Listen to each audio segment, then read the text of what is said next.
Recently America के एक Kennedy centre में एक शो ऑर्गेनाइज हुआ था स्टैंड अप कॉमेडियन वीर दास का, जिसके एंड में उन्होंने एक पोएम रिसाइट की थी, two Indias. I come from an India where we worship women during the day and gang rape them at night.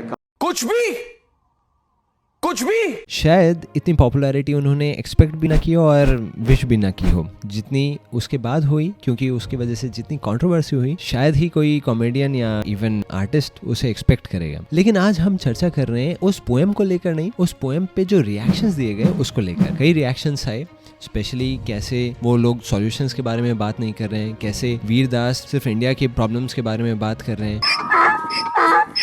कई सारी चीजें निकल कर आई। लेकिन उनमें से एक रिएक्शन स्पेशली जो मैं हाईलाइट करना चाह रहा हूँ वो है ध्रुव राठी का। ध्रुव राठी एक बहुत पॉपुलर यूट्यूब इन्फ्लुएंसर है और आप उनके बारे में ऑफ कोर्स जानते ही होंगे। और उनके चैनल के बारे में मैं बहुत अप्रिशिएशन रखता हूँ, क्योंकि वो बहुत थॉरो रिसर्च करके चीज़ों को डालते हैं, वीडियोस बनाते हैं और बहुत इन्फॉर्मेटिव वीडियोस रहते हैं, इसलिए लोग उनको अप्रिशिएट भी करते हैं। और कई लोगों का मानना है वो बहुत न्यूट्रल है, इस वजह से बिना बायस के वो न्यूज़ सुनने के लिए, एजुकेशन लेने के लिए वो उनके पास आते हैं। लेकिन उनके चैनल पर 3 वीडियोस गोमाता, गोमूत्र इत्यादि के ऊपर पड़ी हुई हैं, कुछ एस्ट्रोलॉजी के ऊपर, कुछ हिंदुइज्म और विवेकानंद के ऊपर। और इस वीडियो में खुद ध्रुव राठी ये बोल रहे थे कि कैसे हमें प्रॉब्लम्स को लेकर ओपन रहना चाहिए। हमें इनसिक्योर क्यों फील करना है जब हमारी प्रॉब्लम्स के ऊपर चर्चा हो रही है। अगर हम इनसिक्योर फील करेंगे, उनके बारे में डिस्कस नहीं करेंगे, तो क्या वो सॉल्व हो जाएंगी? अगर एक रेप विक्टिम जाकर पुलिस में कंप्लेन ना दर्ज कराए तो नुकसान किसका हो रहा है? अगर एक स्टूडेंट स्ट्रेस के अंदर मारा जाए सोसाइटी प्रेशर की वजह से तो नुकसान किसका हो रहा है? अगर एक देश में प्रॉब्लम्स की बात ही ना करी जाए तो नुकसान किसका हो रहा है? इससे मैंने देखा कि हो सकता है वो बहुत ओपन हो प्रॉब्लम्स को लेकर, और क्योंकि उनके फैंस रेगुलर लेवल पर ये सब सुनते रहते हैं, अंधभक्ति नहीं करनी चाहिए, सेंटिमेंटल बेसिस पर चीजों का एसेस नहीं करना चाहिए, रैशनल रहना चाहिए, हमें फैक्ट्स को देखना चाहिए। सुपरस्टिशन, अंधविश्वास खत्म, मिस्ट्री खत्म, फूड कोड जो होता है कि क्या खाना चाहिए क्या नहीं खाना चाहिए, खत्म।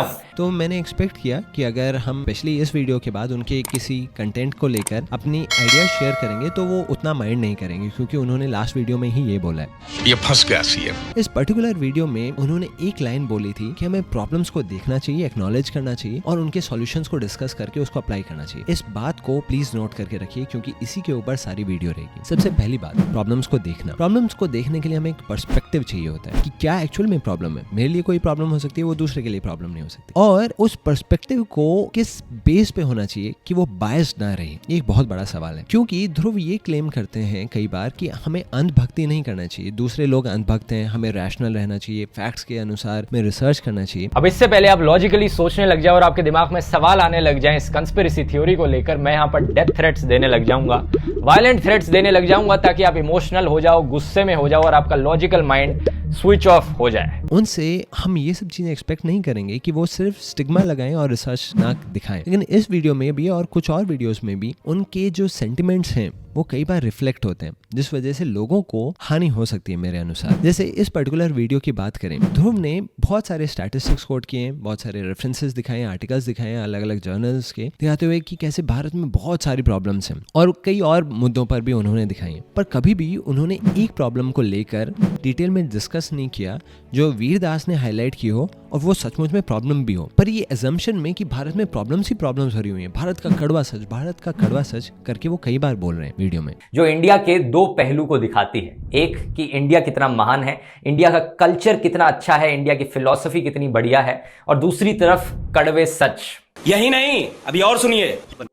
वीर दास कोई पहला इंसान नहीं है जिसने इंडिया में चल रही प्रॉब्लम्स का कड़वा सच दुनिया के सामने ले जाकर रखा। लेकिन एक बार भी उस प्रॉब्लम को, उस कड़वे सच को दिखा नहीं रहे। क्या वो भारत का ही कड़वा सच है? क्या वो सचमुच में प्रॉब्लम भी है? इस चीज पर कभी भी डिस्कशन नहीं हुआ है वीडियो में, जो कि होना चाहिए था। अब इसमें हम देखते हैं कि उनका जो पर्सपेक्टिव है वो थोड़ा सा नेशनलिज्म के अगेंस्ट बायस्ड है। आप उनके एंड के रिमार्क को भी देख सकते हैं कि किस तरीके से वो बोलते हैं ये होती है असली देशभक्ति। प्रॉब्लम को ऐसे ही आइडेंटिफाई करना जरूरी है, प्रॉब्लम्स को एक्नॉलेज करना जरूरी है, उनके बारे में बात करना जरूरी है और उनके बारे में आवाज उठाना जरूरी है।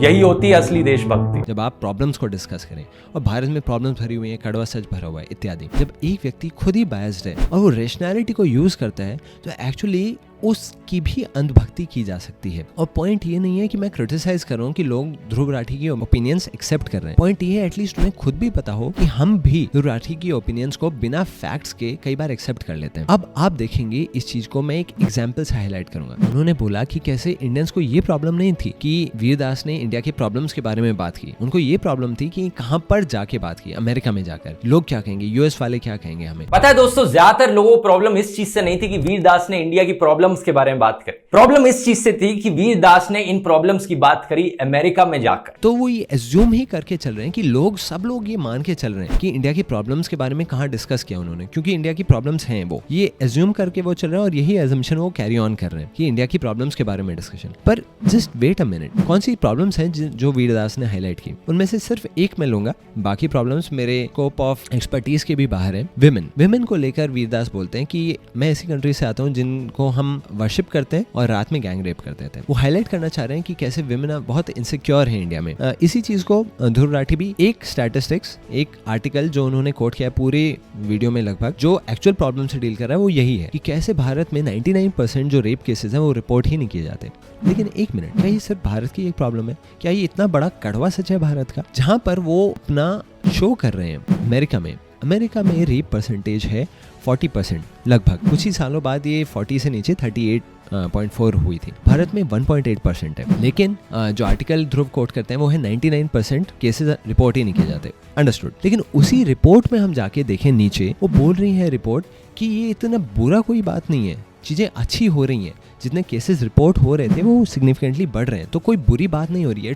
Things are good, they are improving at least. आपको पता है कौन सी स्टैटिस्टिक्स कोट की जा रही है कि 99% केसेस रिपोर्ट नहीं हो रहे? इसमें वो भी केसेस हैं जिसमें हस्बैंड ही इन्वॉल्व है। ऑफ कोर्स वो वायलेंस है, पर it changes the whole scene. अगर हम उस चीज को इग्नोर कर दें, कितने केसेस बैठते हैं 80,000 लोगों में जिनके ऊपर ये सर्वे किया गया था। और अगर हम उस रिपोर्ट की भी चर्चा करें, उस रिपोर्ट में एक्चुअल नंबर्स क्या हैं, क्या है कड़वा सच उस रिपोर्ट में? उस रिपोर्ट में दिखाया गया है कि जिसमें हस्बैंड्स भी इन्वॉल्व हैं, उस परसेंटेज को हम कैलकुलेट करें, जो रिपोर्ट नहीं भी किए उनको भी लेके, तो जो परसेंटेज आती है वो 24% है रेप केसेस की इंडिया में। और अगर हस्बैंड्स को एक्सक्लूड कर दिया जाए तो जो परसेंटेज आती है वो कितना है? 1.8% अनरिपोर्टेड केसेस को इंक्लूड करके। और जहां पर अमेरिका, जहां पर चर्चा हो रही है, जिनसे हमें ध्रुव बोल रहे हैं शिक्षा लेने के लिए, उनसे सीखें हम वो कैसे सॉल्व कर रहे हैं प्रॉब्लम्स को, वहां पर परसेंटेज आपको पता है क्या है रिपोर्टेड केसेस की? 38.4, और ये घटने के बाद है। तो क्या एक्चुअल में नंबर्स कड़वे सच के हैं? और अगर हम बाकी यूरोपियन कंट्रीज की बात करें, यूरोप की ही बात करें, फ्रांस, स्वीडन और नॉर्वे, तीनों में जो रेप परसेंटेज है वो 10 से भी ज्यादा है, वो केसेस जो रिपोर्ट किए जाते हैं। और इन कंट्रीज में भी 90 या 80 से भी ज्यादा परसेंटेज केसेस हैं जो रिपोर्ट ही नहीं किए जा रहे। और अगर हम डेनमार्क की चर्चा करें, डेनमार्क में 2017 में ही 24,000 रेप केसेस हुए, उनमें से सिर्फ 890 केसेस रिपोर्ट किए गए पुलिस के द्वारा। उनमें से एक्चुअली कितने प्रोसिक्यूट किए गए? सिर्फ 530 लोग। उनमें से कितने एक्चुअली कन्विक्ट किए गए? सिर्फ 90। और जब ऐसी स्थिति है विश्व भर में अलग अलग देशों की, इस सिचुएशन को भारत का कड़वा सच बोलकर दिखाना, उसको प्रेजेंट करना, कितना ये जस्टिफाइड है? आप मुझे जरूर कमेंट्स में बताइएगा, क्या सचमुच में ये जस्टिफाइड है? फ्रांस में भी सिर्फ 15% स्त्रियों ने केसेस फाइल किया, और जितने लोग थे इन्वॉल्व उनमें से 20% ने सुसाइड अटेम्प्ट किया था, वो इतना ट्रॉमा में थे। जर्मनी में इतनी बुरी स्थिति है, प्रोस्टिट्यूशन लीगलाइज्ड है। आप गेस कर सकते हैं जर्मनी में हर दिन 10 लाख लोग सेक्स के लिए पे करते हैं। और यही नहीं, नॉर्वे में जो 10% है विमेन रेप का, उनमें से आधी से ज्यादा युवतियां हैं जो 18 से भी कम एज की हैं। तो इतनी बुरी स्थिति जो दुनिया भर में है, ऐसे में सिर्फ भारत को स्टिग्मेटाइज करना कि भारत में स्त्रियों की स्थिति बहुत ही खराब है, जबकि वो one of the best situations बोली जाएगी अगर क्रिमिनल दृष्टि से देखा जाए, स्टैटिस्टिक्स की दृष्टि से देखा जाए। क्या ये सही है? क्या ये उचित है? और ऐसी संस्कृति को क्रिटिसाइज करना जिस संस्कृति में हमेशा विमेन को सम्मान दिया गया है। इनफैक्ट आप देखेंगे जब शुरुआत में भगवत गीता में अर्जुन बोल रहे हैं कि मुझे युद्ध नहीं करना, उसका एक बहुत प्रोमिनेंट कंसर्न ये था कि विमेन की सिचुएशन जस्टिफाइड नहीं रहेगी, उनके साथ कुछ बुरा हो जाएगा, उनकी स्थिति केओटिक हो जाएगी। ये बहुत बड़ा कारण था कि अर्जुन युद्ध ही छोड़ना चाह रहे थे, वो एक भिखारी बनने के लिए रेडी थे उन कारणों की वजह से। हमारे संस्कारों में, हमारे ट्रेडिशंस में ये सिखाया जाता है। चाणक्य पंडित बोलते थे एजुकेशन का बेसिस ही यही है, मातृवत पर दारेशु, जो पर स्त्रियां हैं उनको माँ के समान देखना चाहिए। जब ऐसे कल्चर, ऐसे ट्रेडिशंस को हम एक किनारे कर देते हैं और फिर प्रॉब्लम्स की चर्चा करते हैं, कितना इफेक्टिव और प्रैक्टिकल रहने वाला है वो सोचने वाली बात है। हम जब ऐसे कल्चर को प्रमोट करते हैं जहाँ पर प्रोफेनिटी, ऑब्सीनिटी, इन सब चीज़ों को एनकरेज किया जा रहा है फ्रीडम के नाम पर, और फिर हम चर्चा करना चाह रहे हैं कि कैसे वुमेन के प्रति रिस्पेक्ट रहे, रेप केसेस कम हो जाए, कहाँ से ये होने वाला है? हम इमोशनल बीइंग्स हैं, जैसा हम अपने अंदर मन में फीड करते हैं, जैसे इनपुट्स हम लेंगे वैसे ही हमारा कार्य भी होगा। हम ऐसा नहीं कर सकते कि सारी चीज़ों में हम फ्रीडम, अननेसेसरी एक्सपोजर, मीडिया का एक्सपोजर हम रखें और फिर हम एक्सपेक्ट करें कि आउटपुट में हम सब कुछ मॉरल और सब कुछ लीगल रहेगा। और इस पूरी वीडियो में आप देखेंगे ध्रुव एक बार भी इस बात की चर्चा नहीं करते कि क्या ये जस्टिफाइड है विमेन वर्शिप को गैंग रेप से रिलेट कर देना? क्या वो कल्चर जो विमेन को वर्शिप करना सिखा रहा है, क्या वही कॉज बन गया है विमेन को गैंग रेप करने के लिए? ये कहाँ का लॉजिक, ये कहाँ की रैशनैलिटी, ये क्या आप कुछ समझ में नहीं आता। ऊपर से आप देखेंगे ध्रुव के पूरे चैनल पर एक भी वीडियो आपको इन प्रॉब्लम से रिलेटेड नहीं मिलेगी इस्लामिक रेडिकलाइजेशन से।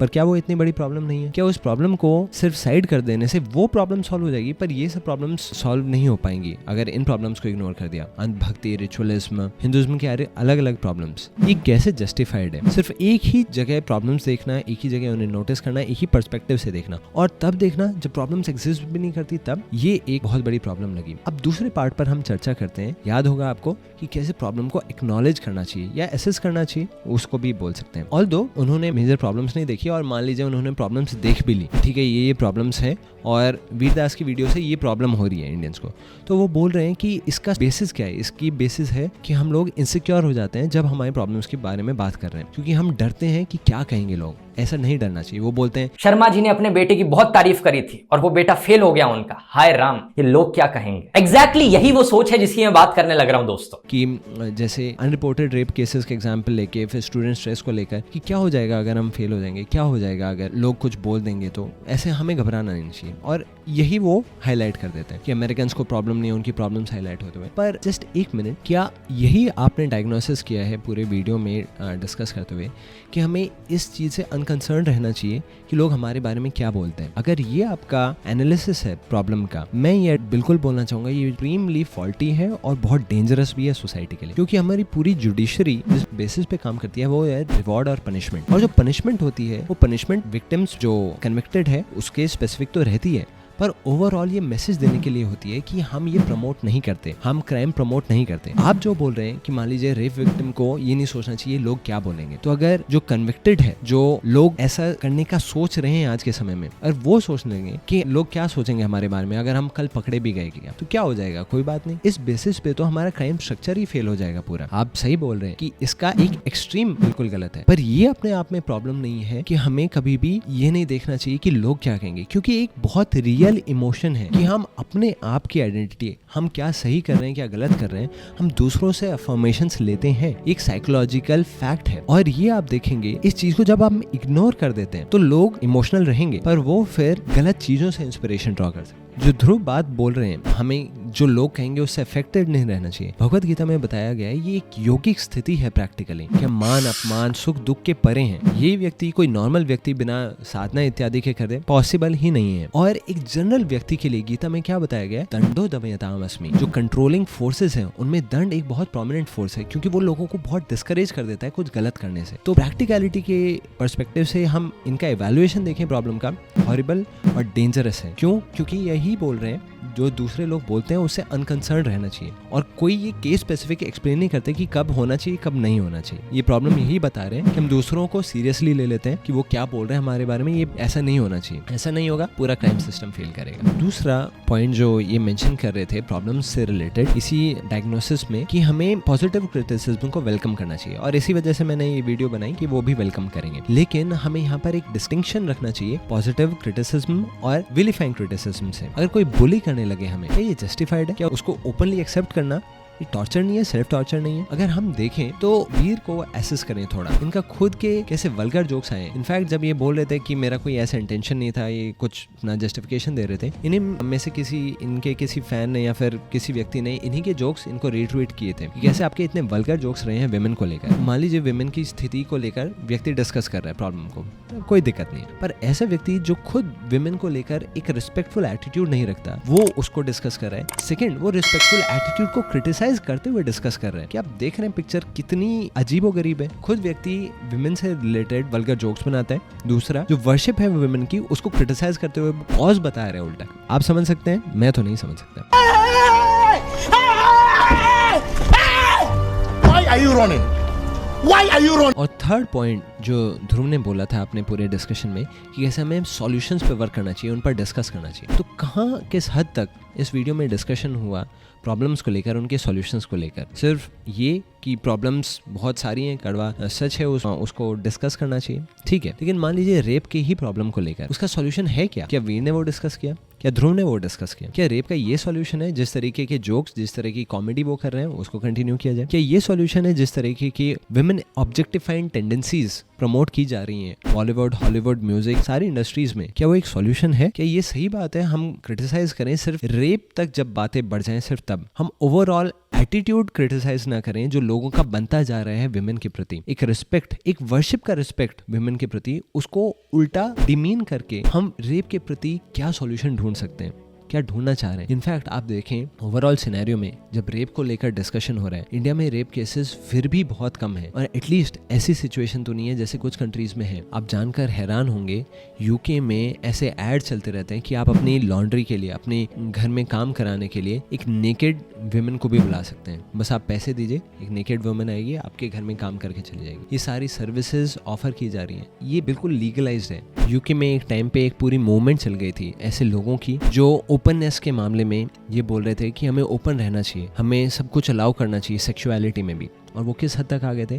वो बोलते थे वो पेडोफाइल्स थे। पेडोफाइल्स मतलब जो बच्चों के साथ भी ऐसा दुष्व्यवहार करना चाह रहे हैं। बोल रहे थे हमें बच्चों को डिनाई नहीं करना चाहिए इस एंजॉयबल एक्सपीरियंस से, ये उनके राइट्स के खिलाफ है, हमें उनको खुला छोड़ना चाहिए। और खुद उनकी मानसिकता ऐसी थी कि वो बच्चों के साथ ये सब करना चाह रहे थे, और वो इस ओपननेस, इस फ्रीडम का यूज कर रहे थे। एक पूरी मूवमेंट चल गई थी यूके में, एक बहुत लंबे टाइम तक ये सक्सेसफुल भी रही थी। जब ऐसी हिस्ट्री है नेशंस में, ऐसे में सिर्फ भारत को ये स्टिग्मेटाइज कर देना कि भारत का ये कड़वा सच है, ये कहाँ तक सही है? और एंड में मैं ये बोलना चाहूंगा कि जो इन्होंने अपने वीडियो में भी ये जो पॉइंट रखा था फ्री स्पीच का, इन्होंने खुद नहीं बोला, उसकी एक क्लिप रखी थी। One takes offense. Should one be allowed to file police cases? Is it a penal offense? Should there be limits to free speech? और फ्री स्पीच को लेकर कई बार इस तरह के ऐसे इन्फ्लुएंसर्स बोलते हैं कि हमें फ्रीडम ऑफ स्पीच होना चाहिए, क्या हर चीज बंद कर दी जाएगी? एक बार आप खुद सोच के देखिए, स्पीच का कुछ पर्पस भी होता है। भगवत गीता 17.16 में बताया जा रहा है, अनुद्वेग करम वाक्यम सत्यम प्रिय हितम चयत स्वाध्याय अभ्यसनम चैव वाङ्मयम तपोच्यते। स्पीच को एक तपस्या के रूप में बोला गया है जब वो इन पैरामीटर्स को ध्यान रखते हुए करें, उस स्पीच को एक्सरसाइज करें। अनुद्वेग करम वाक्यम, दूसरों को हर्ट ना हो, सत्यम सत्य हो, प्रिय थोड़ा प्लीजिंग हो, और हितम दूसरों के बेनिफिट के लिए हो। सिर्फ बोलते रहना और उसको राइट के रूप में हमेशा डिमांड करना कि हमें फ्रीडम ऑफ स्पीच चाहिए, ये राइट है हमारा। उसका पर्पस क्या है राइट का? हम अपने कुछ एक्सप्रेशंस करना चाहिए जो बेनिफिशियल है। और कोई कल आकर हमें गाली गलौज करने लगे, कोई कुछ भी बोलने लगे बिना किसी बेसिस के, क्या उसको भी फ्रीडम ऑफ स्पीच के बेसिस पर हम प्रमोट करना चाहेंगे? क्या फ्रीडम ऑफ स्पीच सचमुच में इस हद तक ले जाना चाहिए कि हम उसकी नेसेसिटी, उसकी यूजेबिलिटी, उसका बेसिस भी क्वेश्चन ना कर पाए? क्या ये अब्यूज नहीं कर देगा ऐसी राइट्स को? और इन्हीं सब के साथ हम आज का वीडियो एंड करते हैं। और हम आप में से जो नए लोग हैं, स्पेशली अगर ध्रुव राठी के चैनल से हैं, उनसे क्षमा मांगना चाहेंगे अगर कोई भी हमारी बात आपको हर्ट की है। I am sorry, Babu. हमें कमेंट्स में अवश्य बताएं हमारे कौन से पार्ट, अगर आपको कुछ बुरा लगा, हमारे कौन से स्टेटमेंट स्पेसिफिकली आपको बुरे लगे, क्या बुरा लगा, हम इंप्रूव करने का अवश्य प्रयास करेंगे। अगर आपको वीडियो अच्छी लगी प्लीज इसको लाइक और शेयर करना ना भूलें, क्योंकि हम एक्सपेक्ट कर रहे हैं ये क्रिटिसिज्म ज्यादा अट्रैक्ट कर सकती है रादर देन अप्रिशिएशन। और हम आप सबसे रिक्वेस्ट करेंगे कि सब्सक्राइब जरूर करके जाए चैनल को ऐसे वीडियोस के लिए। और अगर आप चाहते हैं गीता के पर्सपेक्टिव को सचमुच में समझना, आप जानते हैं कि गीता के बारे में हमें बहुत कुछ नहीं पता, ये सब चीजें आप ऊपर देख रहे थे वो सब गीता में थी, आप जानना चाहते हैं गीता में और क्या क्या है, तो आप फ्री गीता कोर्स पर रजिस्टर कर सकते हैं जिसका लिंक डिस्क्रिप्शन में दिया हुआ है। वो मैं और मेरे IITian फ्रेंड्स उसको टीच करते हैं आप सबके लिए। अनुद्वेगकरं वाक्यं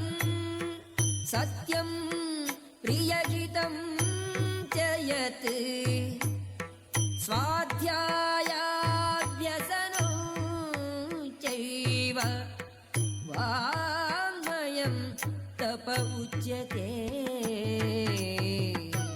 Austerity of speech consists in speaking words that are truthful, pleasing, beneficial and not agitating to others, and also in regularly reciting Vedic literature.